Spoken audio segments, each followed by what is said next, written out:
রাজধানীর উত্তরার milestone school and কলেজে বিমান বাহিনীর একটি প্রশিক্ষণ বিমান বিধ্বস্ত হওয়ার ঘটনায় সারা দেশে নেমে এসেছে শোকের ছায়া। মর্মান্তিক এই ঘটনায় বহু শিক্ষার্থী হতাহত হয়েছে। দুর্ঘটনার পরপরই সামাজিক যোগাযোগ মাধ্যমে লাইভে এসে কান্নায় ভেঙে পড়েন ছোট পর্দার জনপ্রিয় অভিনেত্রী তাসনুভা তিশা। লাইভে তিশা বলেন, আমার মনে হচ্ছে এরা আমারই সন্তান। আপনারা যারা বাসায় আছেন বা কাজের জায়গায় আছেন, চেষ্টা করবেন উত্তরার হাসপাতালে আহত বাচ্চাদের পাশে থাকতে। দোয়া করবেন ওরা যেন সুস্থ হয়ে ফেরে। অভিনেত্রী জানান, নিজের মেয়েকে মাইলস্টোন স্কুলে ভর্তি করানোর কথা ভাবছিলেন তিনি। অভিনেত্রী জানান, নিজের মেয়েকে মাইলস্টোন স্কুলে ভর্তি করানোর কথা ভাবছিলেন তিনি। এমন ঘটনায় তিনি আতঙ্কিত ও শোকাহত।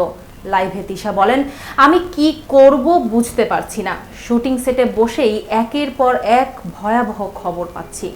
আমার নিজের বাচ্চাদের মুখই বারবার মনে পড়ছে। প্রসঙ্গত, সোমবার দুপুর 1টার পর উত্তরার মাইলস্টোন স্কুলে বাংলাদেশ বিমান বাহিনীর একটি প্রশিক্ষণ বিমান বিধ্বস্ত হয়। সঙ্গে সঙ্গে স্কুল ভবনে ও বিমানে আগুন ধরে যায়। ভবনটিতে তখন বহু শিক্ষার্থী উপস্থিত ছিলেন, যাদের অনেকে প্রাণ হারিয়েছেন বা আহত হয়েছেন। এই মর্মান্তিক ঘটনায় শোকাহত পুরো দেশ।